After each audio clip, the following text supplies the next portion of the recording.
Welcome back to the Education and Pupil Services Committee in-person and virtual meeting. The meeting of the Education and Pupil Services Committee will please come to order. Pursuant to the Sunshine Act, as amended by Act 65 of 2021, the district posted this evening's agenda to board docs at least 24 hours prior to the commencement of this meeting. As provided in Robert's Rules of Order, a motion is in order to approve that agendas for tonight's meeting. So moved. Thank you. The agenda has been moved and seconded. Are there any amendments to offer? There are no amendments to offer. Thank you. The agenda has been moved and seconded. All those in favor, please say aye. Aye. Those opposed, please signify by saying I oppose and state your name for the record. Those abstaining, please signify by saying I abstain and state your name for the record. The motion carried. I will now turn over the Education and Pupil Services Committee agenda to co-chair, Mrs. Mitchell. Okay, Ms. Kelly, if you could please start with an overview of the agenda items, then you can just start with agenda item number 1. Thank you. You're welcome. Good evening, everyone. So as we transition into the first agenda item, which is action research, this evening I'll be presenting the action research topics for the 21-22 school year. This annual presentation is delivered at the beginning of each school year. And traditionally, the action research topics were selected by the administrative team in which they identify an area that's a challenge for the school district or the individual schools. And from there, the teams would work collaboratively to research ways to improve that area that they saw was a concern. And they would do research and collect data and work through that process. This year, our proposed topics, like I said, which would require board action, are based on the work conducted by the comprehensive planning team that was conducted from right before the shutdown in January all the way through up until June of this school year.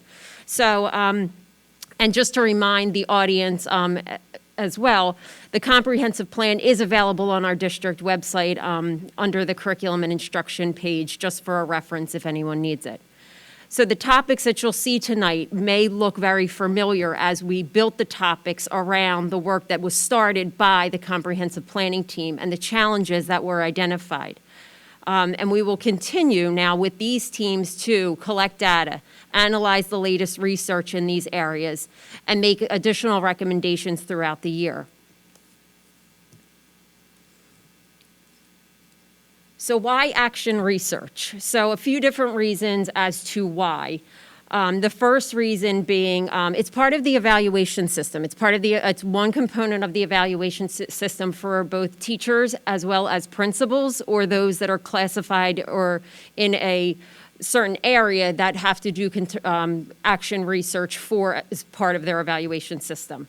The evaluation system, which is referred to as Act 13, has this component embedded into it as a professional responsibility that people are looking, or the teachers in this group, the professionals in this group, are evaluated based on their work. The second thing is it's to improve practice. It's people in the field looking at certain things that are affecting their practices, affecting their work that's done in their schools, and they look to the data and ways to improve the data, and then they look for ways that professional development could be brought in, how it affects the budget, and they tie in all of those pieces to make any recommendations. The third thing, like I mentioned earlier, was the proposed topics that have been aligned now to the comprehensive plan.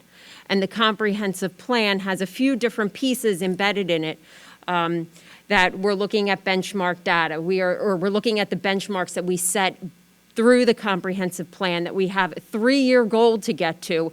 And by taking small steps, we can reach year 1's benchmark, year 2 benchmark to get to our year 3 benchmark.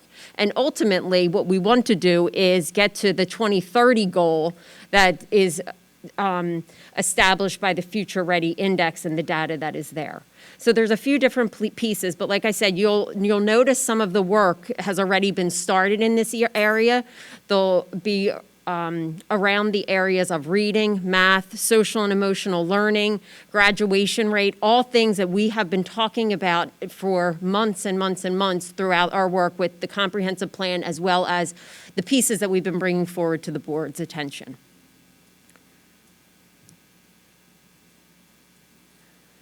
So the next 4 slides will outline the 9 administrative action research topics. So we have about 50 people that fall into the category of needing an action research project as part of their evaluation system. So we divide those 50 people up, or they divide themselves up, really. We survey them, we ask them where they would like to spend their time, what they would like to research, what they would like to collect their data on, and we divide, there's 9 categories, so they fall into one of those 9 categories based on their interests. So the 9 topics that you see in these next few slides will outline the work that they are going to concentrate on doing. The very first 2 that you see up on the slides behind me are the Ela Focus. So we will focus our work on ELA in the area of professional development. We will also be evaluating and looking at how to look at interventions, evidence-based interventions, and making sure that we have the ones that are helping our students the best make progress. Again, all tied to the comprehensive plan. The reason for the 4 out of 13 schools in that first one, like I said, part of the comprehensive plan is to get to a 3-year measurable goal. So in order to get to your end goal, the comprehensive plan has small benchmarks that you meet in the middle. So the first piece being 4 out of our 13 schools will have training or in this case, meet the student achievement data that needs to meet or exceed the student achievement data in year 1. In year 2, you'll see more schools. So by the end of that year 3 mark in the comprehensive plan, we are getting to more of the schools. So that is the trend. Again, that's all available throughout the comprehensive plan that is available on the district website. Similar to ELA, you'll see the next 2, which are the 3 and 4, which are paralleling in math. So again, the work that we have to do in math through professional development, as well as the work that we have to do through evidence-based research interventions, and how we can support our teachers and students through that work, through collecting data.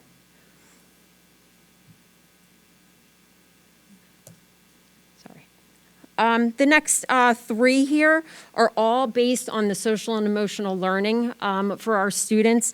We have been talking about trauma-informed care and the pieces that we could put into trauma-informed care, what we could do to support our students. So we'll continue to analyze that data as well as bring in new research. There's constant improvements there and things that we can do as a school district. So this team will be looking at that as well. The same thing goes for restorative practices, as well as a few months ago, we updated or we brought to the board's attention the new social and emotional learning or the curriculum K through 12. So really investigating how that is supporting our students. So that would be the research that this team would look at, collecting data on what they see there, and then asking or recommending any changes through the evaluation process of things that that group feels we still need to do or still need to work on. So that would be the process for 5, 6, and 7. The process stays the same for all of the, of course, action research groups, but the topics are going to change depending on what principals are working on those groups. 8 and 9 are two more action research groups that would look at graduation rates and look at how to support our high school students, as well as, especially number 8, that dual enrollment or just the opportunities that students have and what path they're taking to graduation. So really collecting the data and making sure that all students have that clear path to what they are doing through our graduation pathways. And credit accumulation, dual enrollment is all folding into that one area. So that action research is big, it's multifaceted, it has a few different areas that data would be collected. I know that a lot of the high school team is looking at concentrating their work in that area for number 8. So tonight, I'm going to be seeking approval for the 9 action research topics that are up on the screen. Also, if approved, they would be approved at the October board meeting, and then our work could begin as a group. If not, we could go back and we can look at the plan and we can revise some wording if needed to make sure that we are hitting the areas that we want to look at as a team as well. So at this point, are there any questions about the presentation or the topics selected, or anything I can clarify? Excellent presentation, Ms. Kelly. I did have a question of clarity for the benefit of the public. Would you mind just going over briefly what verbiage such as climate and culture actually means and why it's important that Upper Darby School District focus on improving that? Right, so when we're talking about climate and culture, we're talking about the safety of our students in the building, how they feel when they're coming into our buildings, how the ease of learning when they're coming in. So there's many different pieces that come into that, and that would be the team's responsibility on what else could we be doing to help the learning environment or help the students in our learning environments. You're welcome. Could you clarify the 4 of the 13 schools one more time so I can get a better grasp? Sure. So in part of the comprehensive plan, you have, there is a measurable goal set for the end of the 3 years of the comp plan. So the comp plan is adopted from the 21 school year to the 24 school year. At the end of the 24 school year, you had to have a measurable goal. Before meeting that measurable goal, that 3rd year measurable goal, you had to take small steps in order to reach the goal. That's what the plan asked for. So our small step, or our first step, was to have 4 out of the 13 schools meeting or exceeding the statewide average. In year 2, that goal increased, and then by year 3, that all, or I think it was 9 out of the 13 or 9 out of the 14 or all would meet or exceed. Okay. So they took many steps in reaching the end game of that measurable goal in the 24 plan. Okay, I'm not sure if I misheard earlier in the presentation, but I thought you mentioned that we would only be targeting a portion of the schools with professional development or the evidence-based interventions. Was that correct? Or we're targeting the entire district? So the teams would be targeting the entire district. Our goal is to have 4 of them, in that case, reach that by putting these things in place that they would be reaching that goal. Okay. But we would be targeting all of the schools. Anything that we do, we put in place, when we ask for approval, it's for all of our schools. Okay, that makes me feel better. Thank you. You're welcome. Anyone else?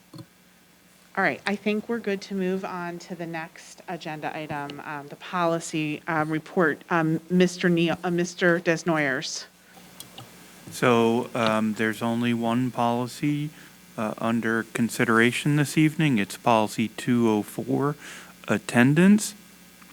And as a reminder, this went through a first reading earlier this month and will have to be approved at a second board meeting, the October board meeting, before these changes will be implemented.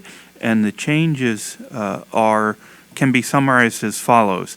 Policy 204 underwent significant change that was received final approval from the board in August, and after those significant changes, it was discovered that a minor revision was needed in that we failed to eliminate some outdated language. So the updates being considered tonight are simply corrections to major revisions done in August and are simply removing outdated language. Thank you. Ms. Kelly, do you have anything to add? to what Mr. Desnoyers had to say? No, not at this time. Thank Okay, you. and it's same thing again, if there's any concerns from the board on the updated policy language, I'm going to start over here. Anyone? And I'm going to go down the table this way. Anyone have any questions or concerns about what you're seeing in the updated policy language for, so that we can maybe move it forward after we take public comment? Anyone else? Okay, so I think we're at the time of public comment. There is no community members in the room right now, so are there any virtual comments? Mrs. Buford? At this time, there are no public comments. Okay. Thank you, and thank you for communicating with the parents that might have emailed in about other things. We try to be as comprehensive as we can, the administration, in answering parental concerns outside of board meetings, so this isn't the only way to access the board and the administration. So, Ms. Kelly, if you could review the 2 agenda items for, to see if we're ready to move forward with them. And again, when I'm ready to call on you, we're going to go down the table this way. Okay. So the first agenda item was the administrator action research topics. So this evening, I presented 9 topics for the 21-22 school year that our administrative team will be investigating throughout this school year and providing updates through the comprehensive planning process as well as through the evaluation process. So if this moves forward, it would be a vote at the October board meeting. Okay, is everyone on this side of the table comfortable with moving it forward? Yes. The topics? Yes. And going down this side? Yes. All right. Yes. So it looks like that can move forward to the October board meeting. And the next one is the attendance policy. Correct. It's just minor language changes. Is everyone okay with that? Yes. All right, I think we are good for that to move forward also to the October meeting. I'm going to turn the meeting back over to President Brown. Thank you, Mrs. Mitchell. A motion is in order for the adjournment of the Education and Pupil Services Committee meeting. So move. Second. All in favor? Aye. Meeting adjourned. Have a good night, everyone. Thank you, everyone.